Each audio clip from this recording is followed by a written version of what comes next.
Good morning, students. Welcome to the online class. And today we are going to discuss a new chapter, that is the Union Government, the Legislature. Chapter number 18, Civics. Students, our country is a vast country, having different language, religions, custom, tradition, lifestyle, climatic condition, and geographical features. It becomes difficult to have a single unified administrative setup. Though our country is a vast country, it is very difficult to a one government to rule the whole country. Therefore, we opted for a federal form of government. The federal form of government means different levels of a government. The aim of the federation is to bring unity in diversity. The main aim of the federation to bring unity in diversity by harmonizing the opposing forces so as to achieve common national goal. In a federal structure, there are different levels of a government.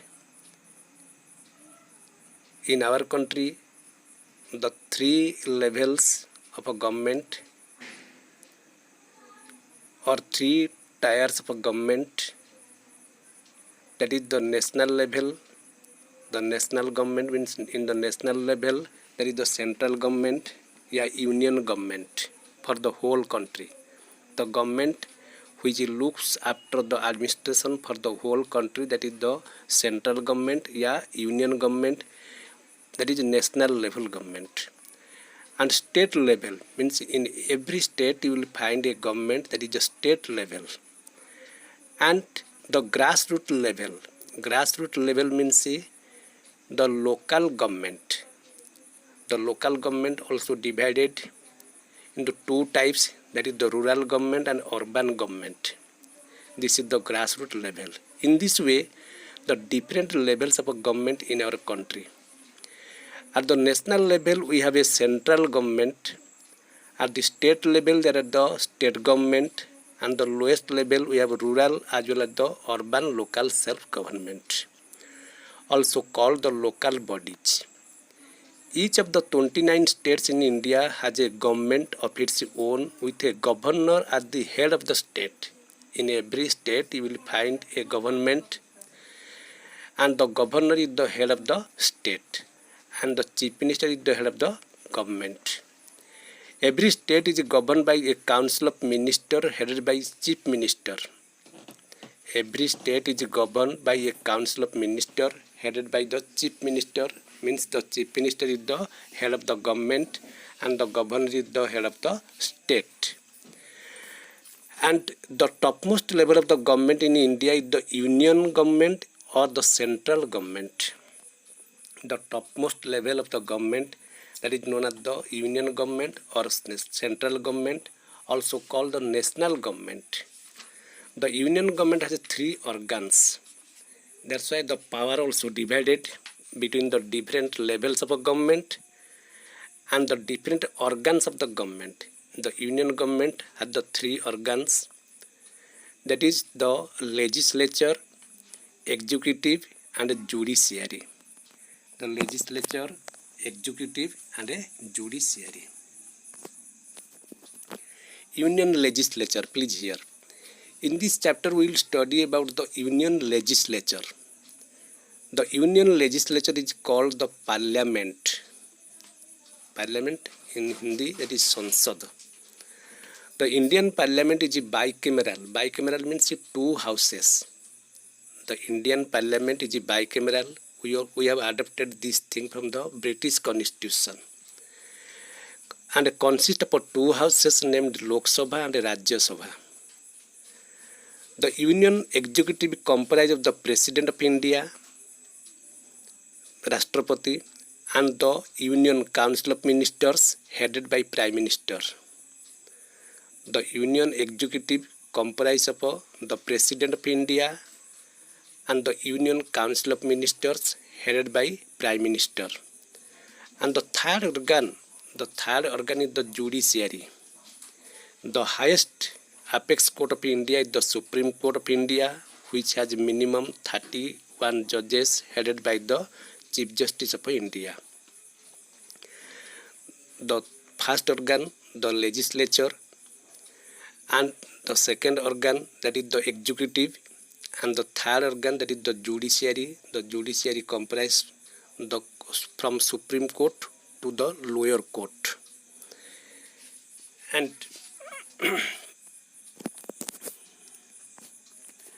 the legislative powers. To ensure that the union and state government have a definite jurisdiction for legislative powers without any conflict or overlapping of a functioning, means the powers divided between the three lists, that is the union list, state list, and a concurrent list. The powers of national importance remain in the hand of a union government, means union list. The makers of our constitution enumerated and divided all the subjects on which laws could be made into three lists. These are the union list, state list, concurrent list. All the 97 subjects of the union list are of national importance. In the hand of a central government, there are 97 subjects, means power, and these subjects are national importance. Only the parliament had the exclusive power to legislate on them. The parliament had the exclusive power to legislate on them. Some of the subjects in the union list are the defense of the country, foreign affairs, to keep the relation with the other countries, war and peace, railway, post office, currency, foreign exchange. These are the national important subjects and remained in the national government, union government, central government. The state list contains 66 subjects. In the state list contains 66 subjects, means in the hand of the state government there are 66 subjects like police, local government, public health and sanitation, agriculture, forest, etc. The state legislature has exclusive power to make laws on these subjects. Whatever the subjects remained in the hand of a state government, the state government is entitled to make laws in these subjects. But in certain circumstances, the parliament can also make laws on a subject mentioned in the state list. If any conflicting situation arose about any subjects of a state list and a union list, then the parliament can also make laws on subjects. Then the third list, that is the concurrent list. The third list is the concurrent list, which has 52 subjects and includes subjects such as marriage and divorce, transfer of property other than agricultural land, adulteration of foodstuffs, drugs and medicines, labor welfare, etc. These subjects both are in the hand of a union government as well as the state government. And the parliament as well as the state legislature both may make laws on these subjects enlisted in the concurrent list. The parliament as well as the state legislature they both may make laws on this subject, because these subjects are in the hand of the two.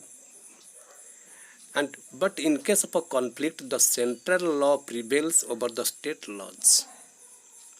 If in case of a conflict, the central law prevails. Whatever the law also passed by the parliament, the state must obey. The subjects not included in the above mentioned three lists. Some subjects are not included in the union list, state list, concurrent list. They are coming after the independence, and they are known as the residuary subjects. They are known as the residuary subjects. And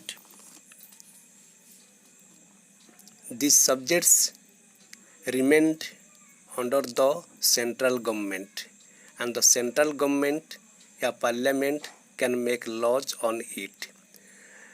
And they are known as the residuary subjects.